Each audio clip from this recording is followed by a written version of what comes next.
Bonjour à tous. Vous pouvez économiser de l'argent en augmentant votre culture liquide de 10 ml à 350 ml ou même plus. Si vous vous demandez comment c'est fait, je vous suggère de regarder toute la vidéo.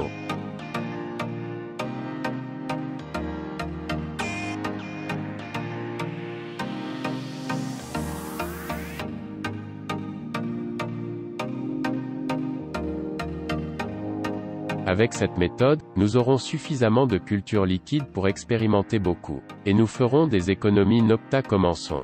Pour ce processus, nous avons besoin de 300 ml d'eau chaude, d'un bocal, d'un couvercle avec filtre et port d'injection, d'un additif de culture principale en poudre ou liquide, d'une boule de verre ou d'un agitateur magnétique, de 10 ml de culture liquide, de lingettes nettoyantes à l'alcool et d'une aiguille stérile. Ce processus prendra environ 20-25 jours.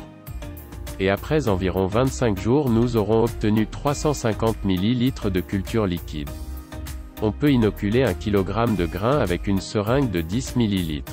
Nous pourrons produire jusqu'à 35 kg de graines avec 350 ml de culture liquide. Avec 35 kg de graines, nous pouvons préparer 1000 kg de substrat. Ici, nous avons utilisé un additif liquide concentré préparé pour 350 ml. Cependant, vous pouvez également utiliser des additifs en poudre. Je vais montrer la formule de l'additif en poudre sur l'écran. Nous mettons l'agitateur magnétique dans votre bocal et y versons 300 ml d'eau chaude. Nous essuyons soigneusement l'intérieur de notre couvercle avec une lingette imbibée d'alcool et fermons le couvercle. Nous devons le recouvrir de papier d'aluminium, afin que l'eau ne pénètre pas dans le filtre de notre couvercle.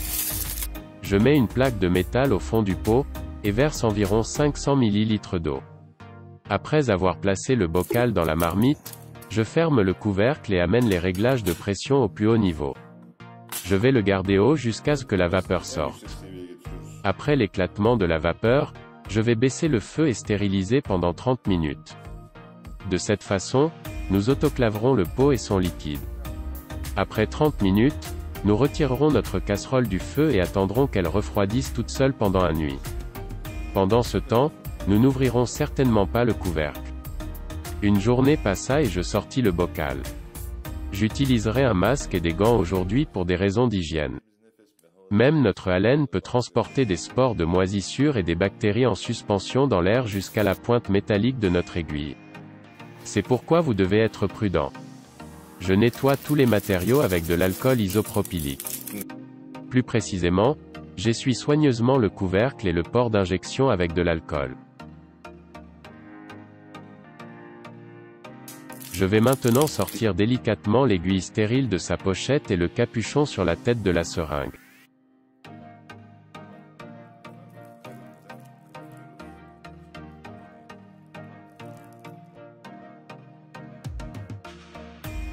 J'essore tout le liquide. Si vous le souhaitez, vous pouvez en presser moins pour vos utilisations ultérieures ou pour obtenir une sauvegarde. Je les utilise tous pour gagner du temps. Je nettoie à nouveau le port d'injection après avoir retiré l'aiguille. C'est tout.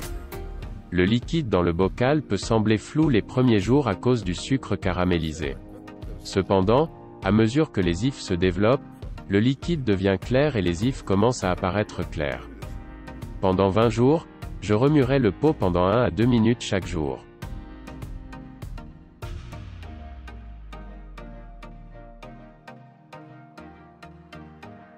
Aujourd'hui est le 6e jour. Il a pris environ 1/3 de notre pot. Et semble en bonne santé. Revoyons le pot dans quelques jours. Aujourd'hui est le 15e jour. Plus de la moitié du verre a formé du mycélium. La partie supérieure du liquide est très claire. Cela montre que notre culture est saine. Maintenant, nous pouvons l'utiliser quand nous voulons en aspirant une seringue. Avant utilisation, secouons le pot comme ceci. Oui, les amis, nous allons économiser de l'argent en obtenant environ 35 seringues avec cette technique. Alors qu'est-ce que tu en penses? S'il vous plaît, écrivez dans les commentaires. J'espère que vous avez aimé notre vidéo. Si vous l'aimez, appuyez sur le bouton j'aime et abonnez-vous. Vous pouvez également nous soutenir en partageant cette vidéo avec vos amis. Merci d'avoir regardé. À bientôt dans notre prochaine vidéo, bye.